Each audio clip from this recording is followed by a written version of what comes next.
उनका एक अहमद बोलता है मैं ओवैसी को अपनी जूती पे रखता हूँ। अरे वो भी कहीं को रखता है बाबा, फिर कौन रखो बोल रहे। अल्लाह ने गरीबों के दिलों में मेरी मोहब्बत पैदा कर दी, तेरी जूती की जरूरत नहीं है मेरे को। वो एक दिन आएगा अपनी जूती उठाकर अपने सर पे मारेगा, अपने बाप से जाके पूछ तुम्हारा बाप मेरे को भाईजान पुकारता।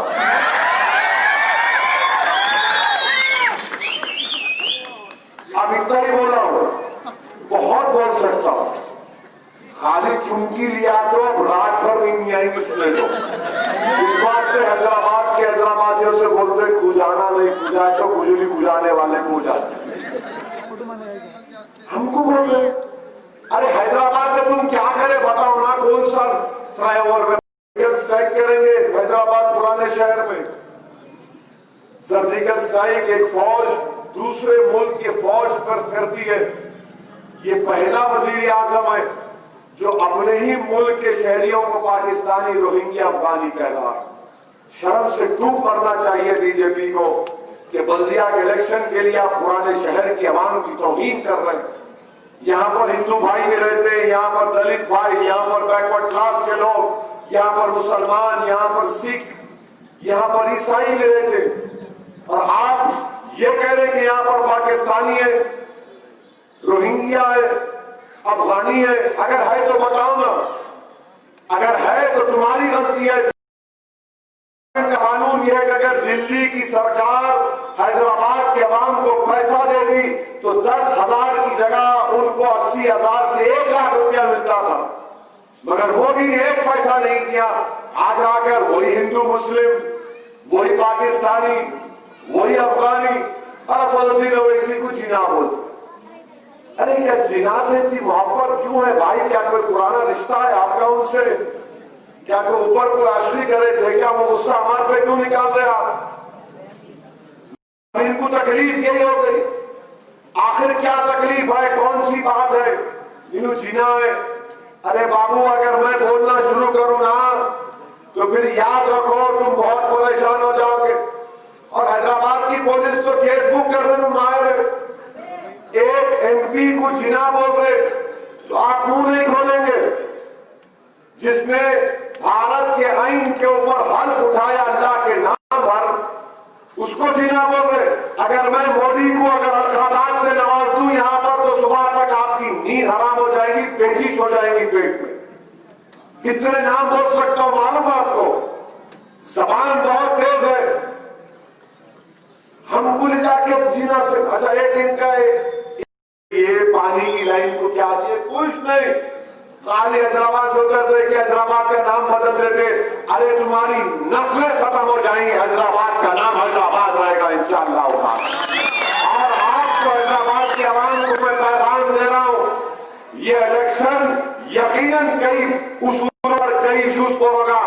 अगर आप ये इलेक्शन मुकाबला होगा हैदराबाद और भाग्यनगर का नाम रखने वालों से।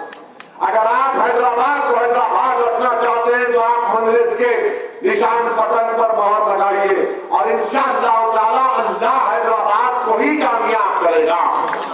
अल्लाह हैदराबादियों को कामयाब करेगा। नाम बदल देंगे, हर जगह नाम बदल देंगे। अरे तुम्हारा नाम बदल जाएगा मगर हैदराबाद का नाम नहीं बदलेगा इंशाअल्लाह। ये इनकी सोच है। वो चीफ मिनिस्टर आए यूपी से, उन्होंने बोल रहे मैं नाम बदल देता हूँ। अरे भाई साहब आप क्या ठेका लेके रखे? अच्छा इनसे पूछो ताजमहल कौन बनाया? वो नहीं मुगल बादशाह नहीं बना, वो और बनाए थे, हमारे आदमी बनाए थे, इसलिए उस वहां पे अरे हर चीज पे तक। अब कुतुब मीनार बोले वो भी नहीं है, क्या क्या अब कल बोलेंगे चार मीनार कोई और बनाया था। अरे चार मीनार को आरे कल आए तो देखो कितना खूबसूरत चार मीनार है, देखो कैसा उसके चार मीनारे हैं, कितनी खूबसूरत इमारत है, कितना सुकून है वहां पे। मर नहीं कोई बोलता मैं किले पे अपना झंडा लहराऊंगा। अरे झंडा क्या लहराएंगे तुम? किला हमारा है, वो सियासी किला हमारा है, वहां पे तिरंगा लगा हुआ है। इससे बड़ा झंडा कौन सा है तुम्हारे पास? ना तुम्हारा झंडा लगेगा ना तुम्हारा डंडा चलेगा। यहाँ पर मंजलिस की और रहेगी इंशाअल्लाह। 6.5 साल में कोई कर्फ्यू तो छोड़ो, टेंशन नहीं हुआ। तमाम लोग मिलकर काम कर रहे हैं और बीजेपी हैदराबाद के अमन को खराब करना चाहती है। मैं पुलिस से कह रहा हूं, आप कैसा बुक कर रहे हैं, इनके पीछे क्या है मालूम करो। आप शहर के अमन को हमको आपको बचा के रखना है और हम अपने शहर के अमन को मजबूत रखेंगे और इंशाअल्लाह ताला यहां से पहले से ज्यादा तादाद में मजलिस के अराकीन बल्दिया कामयाब होंगे इंशाअल्लाह ताला। मेरी आप तमाम से गुजारिश है कि बीजेपी के इस नफरत के पैगाम को रिजेक्ट करिए, मुस्तरद करिए। इनके पास दिखाने को कुछ नहीं है। हैदराबाद के लिए क्या किए कुछ नहीं बता सकते, सिवाय इसके कि गाली देना। उन्हों उतरते शुरू करते गुफ्तगू असद उद्दीन ओवैसी से और खत्म करते अपने भाईजान और दूल्हे भाई असद उद्दीन ओवैसी के ऊपर। मेरे अजीज दोस्तों और बुजुर्गों, मैं आपको ये भी बताना चाह रहा हूं कि अहमद मलाला को आपने यहां पर तीसरी मर्तबा मुंतखब किया और अहमद मलाला जब से मजलिस के मेले बने, मलकपेट में डेवलपमेंट के काम बड़ी तेजी से हो रहे हैं।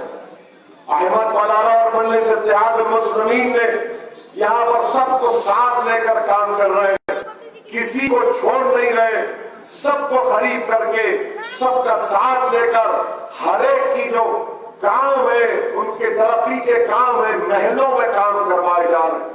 बल्कि हल्के असेंबली मलकपेट में सबसे ज्यादा 10,000 की स्कीम अगर शहर में हुई तो चंद्रायन गुट्टा में और आपके मलकपेट में करीब 20 करोड़ रुपए खाली एक असेंबली हल्के में दिए गए। मैं मानता हूं कि और भी देना बाकी है, मगर ये मजलिस की नुमाइंदगी पर इतनी बड़ी तादाद में काम हुआ है। अब बीजेपी वाले तो खैर उनको रात में भी ख्वाब में भी असद उद्दीन ओवैसी नजर आता, उसका कोई इलाज नहीं। उनको परेशानी हो गई कि हैदराबाद से ये जुनूनी निकलकर बिहार में जाकर वहां पर 5 एमएलए अपने कामयाब करवा सके। मेरे भाई, बिहार में हमने मेहनत की और ये कामयाबी इसलिए मिली बिहार में क्योंकि 1960 में हमारे बुजुर्गों ने जिस शमा को, जिस चिराग को रोशन किया था, आज उसी चिराग को जो अल्लाह ने बचा कर रखा, उन बुजुर्गों ने हमको ये हुनर सिखा दिया कि बातिल ताकतों के तूफान में भी तुम उस चिराग को जला के रखना। हमने बातिल ताकतों के तूफान में भी इस चिराग को जला कर रखा और इस चिराग की रोशनी अल्हम्दुलिल्लाह बिहार की सरजमीन पर पड़ी और बिहार की सीमांचल की गरीब आवाम ने मजलिस इत्तेहाद मुस्लिमीन को अपने सीने से लगाया और 5 अराकीन असेंबली मजलिस के वहां से कामयाब हो गए।